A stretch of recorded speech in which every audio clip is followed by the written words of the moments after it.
আসসালামু আলাইকুম প্রিয় এইচএসসি শিক্ষার্থীরা, আশা করি তোমরা ভালো আছো।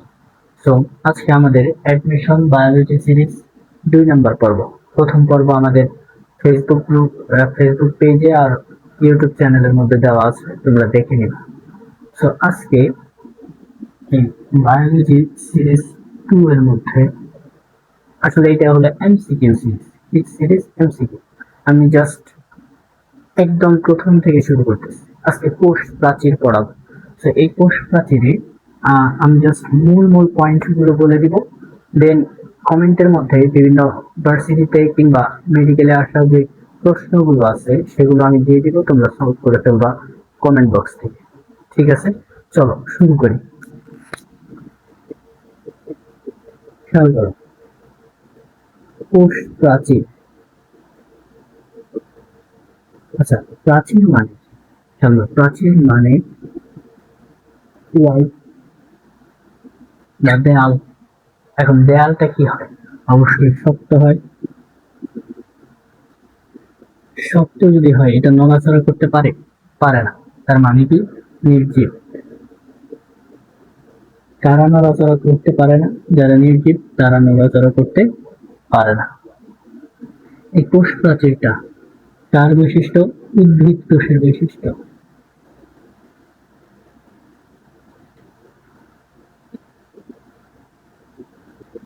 খেয়াল করো, প্রাণী কোষে কেন কোষ প্রাচীরটা থাকে না?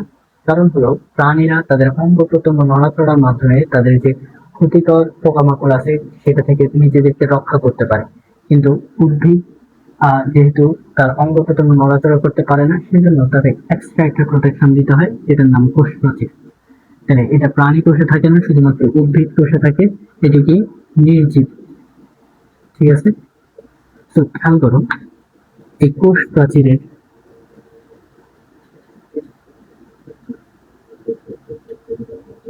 কয়টা স্তর? 3টা স্তর, রাইট। এক নম্বর মধ্য পর্দা, মধ্য পর্দা। নাম্বার 2 প্রাথমিক পর্দা বা প্রাথমিক প্রাচীর।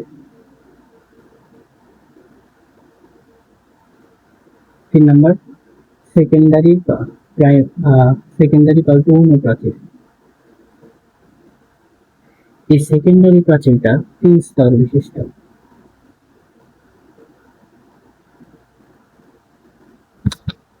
এতটুকু মাথায় রাখতে হবে। এখন খেয়াল করো, এই যে মধ্য পর্দা, এই মধ্য পর্দা কি দিয়ে গঠিত? ফ্র্যাগমোপ্লাস্ট,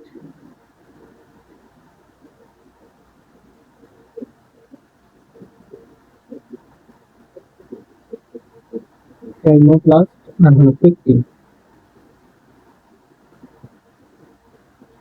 ফ্র্যাগমো শব্দটার অর্থ হলো ফেন্স। ফেন্স মানে বেড়া, প্লাস্ট মানে হলো গঠনকারী। তার মানে বেড়া গঠনকারী যে পদার্থ সেটাকে বলা হয় ফ্র্যাগমোপ্লাস্ট। এই ফ্র্যাগমোপ্লাস্ট কই থেকে আসে? সাইটোপ্লাজম থেকে আসে। আর পেকটিন জাতীয় যে পদার্থ সেটা কই থেকে আসে? গোলজি বডি থেকে আসে। একটু পর আমরা দেখতেছি। আচ্ছা, তাহলে খেয়াল করো, এই যে মধ্যপর্দার প্রধান উপাদান হলো পেকটিন জাতীয় পদার্থ। খুবই খুবই ইম্পর্টেন্ট। শুধুমাত্র মধ্যপর্দার প্রধান উপাদান কোনটি? পেকটিন জাতীয় পদার্থ। কিন্তু ওভারঅল কোষ প্রাচীরের প্রধান উপাদান হলো সেলুলোজ।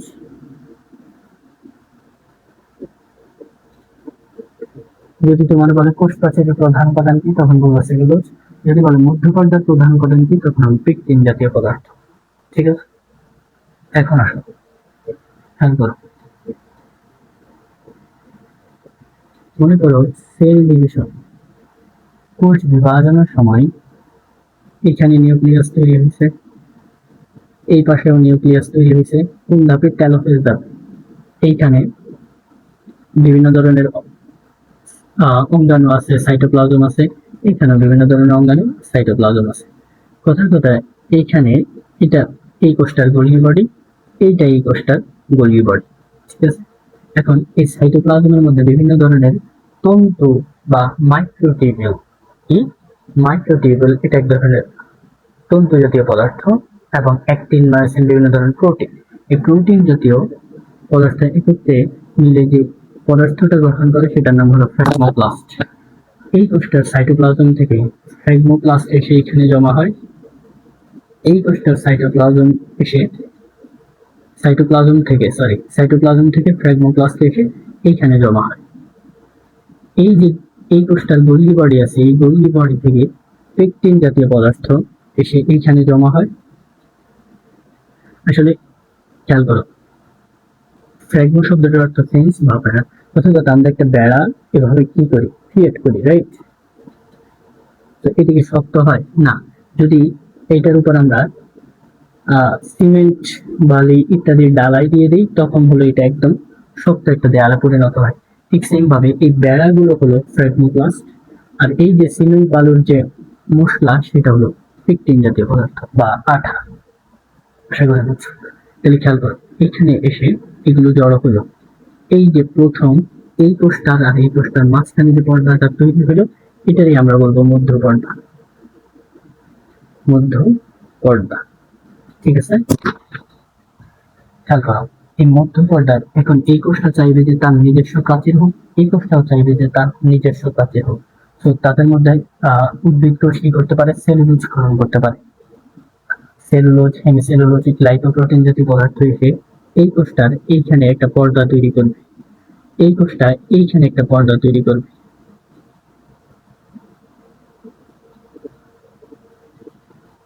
তাহলে খেয়াল করো, এই কোষটার জন্য, উভয় কোষটার জন্য এটা কিন্তু মধ্য পর্দা। এটা কিন্তু এই কোষটার প্রাচীর না, এই কোষটার নিজস্ব কোনো প্রাচীর না, উভয় কোষের মাঝখানে একটা প্রাচীর। কিন্তু এদের নিজস্ব প্রথম প্রাচীর কোনটা? এই কোষটার জন্য এটা, এই কোষটার জন্য এটা। তাহলে এইটাকে এই কোষটার প্রাথমিক প্রাচীর বলবো,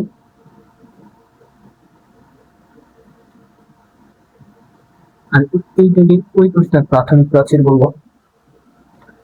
দেন এই কোষটা আরো চাবে যে তার আরো একটা নিজস্ব পর্দা হোক, আরো ডিস্টেন্স বজায় রাখার জন্য এই চাবে এর আরো একটা নিজস্ব পর্দা হোক।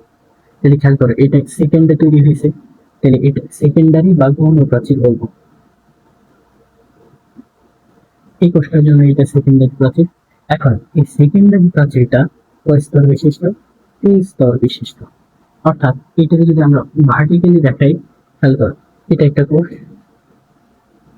এটা একটা কোষ, এই দুইটা কোষের মাঝখানে যে সাধারণ পর্দা, খেয়াল করো, সাধারণ যে পর্দা এটার আমরা বলবো মধ্য পর্দা। এই কোষটার আলাদা একটা প্রাচীর হয়েছে প্রথম, এই কোষটার আলাদা একটা প্রথম প্রাচীর হয়েছে, এটার আমরা কি বলবো? প্রাথমিক, প্রাথমিক প্রাচীর। এই কোষটার জন্য এটা তার প্রাথমিক প্রাচীর, রাইট? দেন খেয়াল করো, যেন তোমাদের বুঝতে সুবিধা। দেন এই কোষটা চাইবে তার নিজস্ব আরেকটা প্রাচীর হোক, এই কোষটা চাইবে যে তার নিজস্ব আরেকটা প্রাচীর হোক। খেয়াল করো, এখন এইখানে 3টা স্তর হয়ে যাবে, 1 2 3, এইখানে 3টা স্তরে সজ্জিত হয়ে যাবে। তাহলে এই পুরাটুক হলো কি? গৌণ প্রাচীর। কি প্রাচীর? গৌণ বা সেকেন্ডারি প্রাচীর। এটা কয় স্তর বিশিষ্ট? 3 স্তর বিশিষ্ট, ঠিক আছে? এখন এই যে প্রাথমিক প্রাচীর আর গৌণ প্রাচীর তৈরি হলো কি কি দিয়ে? খেয়াল করো, যদি কোষ প্রাচীরের ওভারঅল মধ্য পর্দা না, পুরো কোষ প্রাচীরটার ওভারঅল আমরা উপাদান যদি বলি, তাহলে 1 নম্বরে সেলুলোজ, 2 নম্বরে হেমিসেলুলোজ,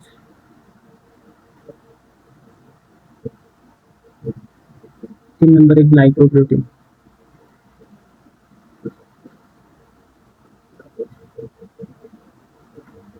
4 নম্বরে পেকটিন জাতীয় পদার্থ। পেকটিন জাতীয় পদার্থ। এই সেলুলোজ কোষ প্রাচীরে থাকে কত পার্সেন্ট? 40%। খুবই খুবই ইম্পর্টেন্ট। এই হেমিসেলুলোজ থাকে কত পার্সেন্ট? 20%। গ্লাইকোপ্রোটিন থাকে 10%, পেকটিন জাতীয় পদার্থ থাকে 30%। ঠিক আছে? খেয়াল করো, এগুলো প্রায় কার্বোহাইড্রেট জাতীয় পদার্থ। গ্লাইকোপ্রোটিন গ্লুকোজ এবং প্রোটিনের সমন্বয়ে গঠিত পদার্থ। তোমরা কোষ রসায়নের মধ্যে আশা করি পড়ছো, আর যারা নতুন তারা অবশ্যই কোষ রসায়নে গিয়ে পড়বার, সমস্যা নেই। খেয়াল করো, এই যে হেমিসেলুলোজটা আছে, এটা বিভিন্ন ধরনের পলিস্যাকারাইডের উপর ভিত্তি করে এটারে অনেক ভাগে ভাগ করা হয়েছে। তার মধ্যে একটা হেমিসেলুলোজের নাম হলো জাইলোগ্লুকান।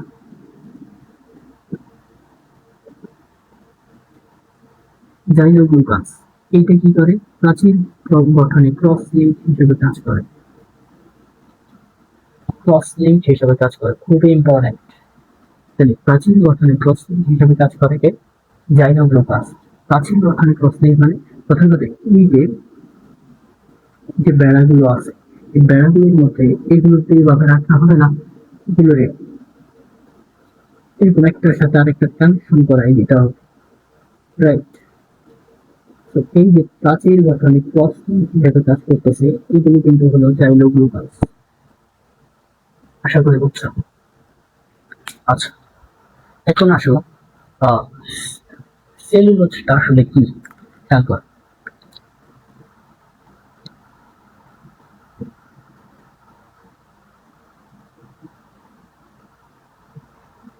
সেলুলোজটা আসলে হলো 6 কার্বন বিশিষ্ট বিটা ডি গ্লুকোজের পলিমার।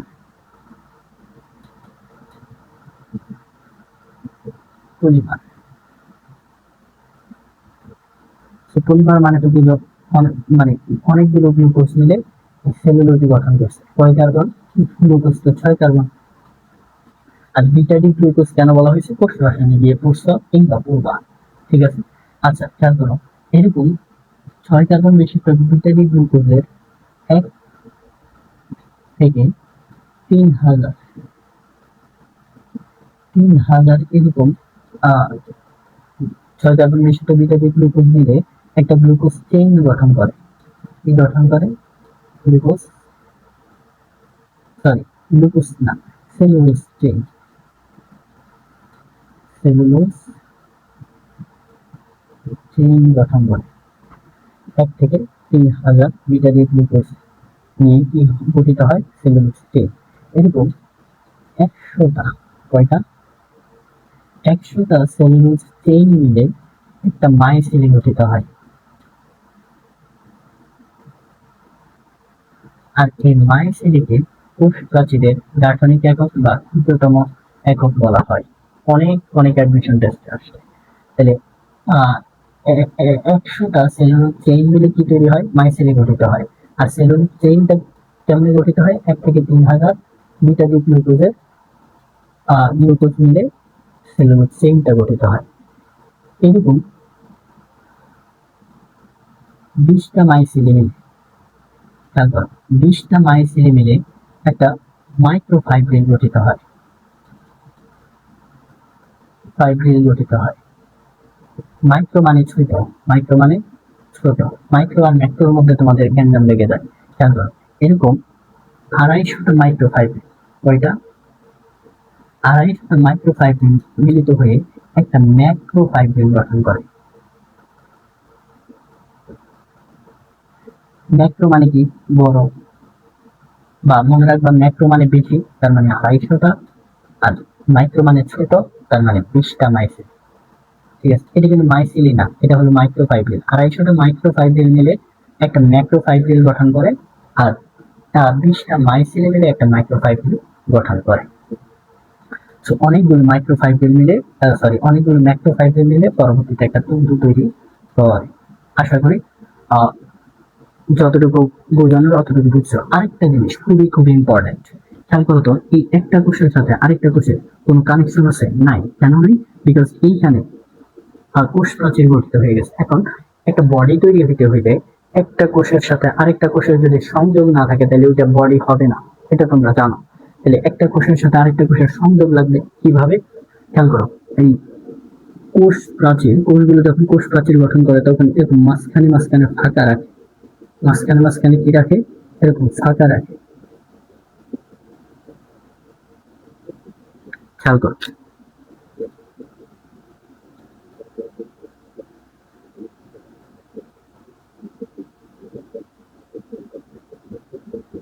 এখন এইখানে যদি আমি একটা যে কোনো একটা গোলাকার জিনিস ছেড়ে দেই, খেয়াল করো, এটা গড়াইতে সেইখানে পড়ে যাবে, রাইট? তার মানে কোথায় পড়ছে? কূপের মধ্যে পড়ছে। মনে রাখবা, কিসের মধ্যে? কূপের মধ্যে বা কুয়ার মধ্যে বা গর্তের মধ্যে পড়ছে, রাইট? সো খেয়াল করো, এই পাশে একটা কূপ, এই পাশে একটা কূপ, তাহলে এটার আমরা কূপ জোড়া বলতে পারি। কূপ মানে কি? পিট। তাহলে কূপ জোড়া মানে পিট পেয়ার, পিট পেয়ার। এই কূপ এলাকায় এই যে মধ্যপর্দা আছে, এই মধ্যপর্দার মধ্যে দিয়ে একটা সরু ছিদ্র সৃষ্টি হয়। সরু ছিদ্র সৃষ্টি হলে খেয়াল করো, এই পাশের কোষের মধ্যে এইগুলো কি? Cytoplasm, right?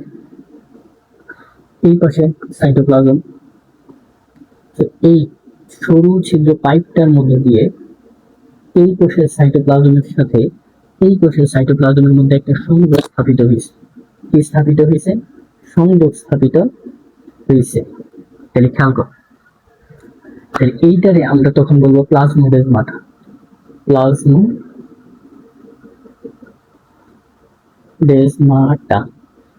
খেয়াল করো, প্লাজমা শব্দটা আসছে সাইটোপ্লাজম থেকে।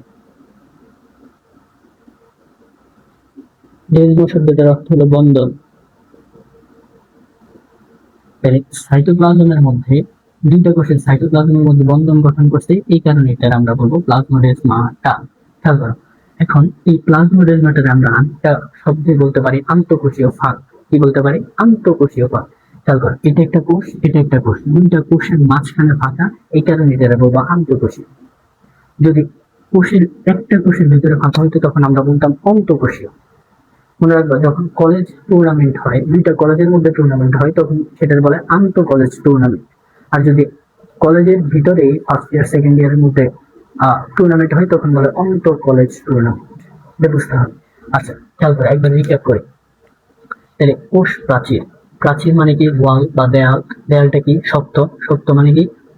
মানে শক্ত যেহেতু, তার মানে এটা নির্জীব জাতীয় পদার্থ। এই কোষ প্রাচীরটা কার বৈশিষ্ট্য? উদ্ভিদ কোষের বৈশিষ্ট্য। এই কোষ প্রাচীরের কয়টা স্তর আছে? তিনটা স্তর। মধ্যপর্দা, প্রাথমিক প্রাচীর, সেকেন্ডারি প্রাচীর। এই মধ্যপর্দা সাইটোপ্লাজম থেকে আসা ফ্রাগমোপ্লাস্ট এবং গোলজি বডি থেকে আসা পেকটিন জাতীয় পদার্থ দিয়ে গঠিত।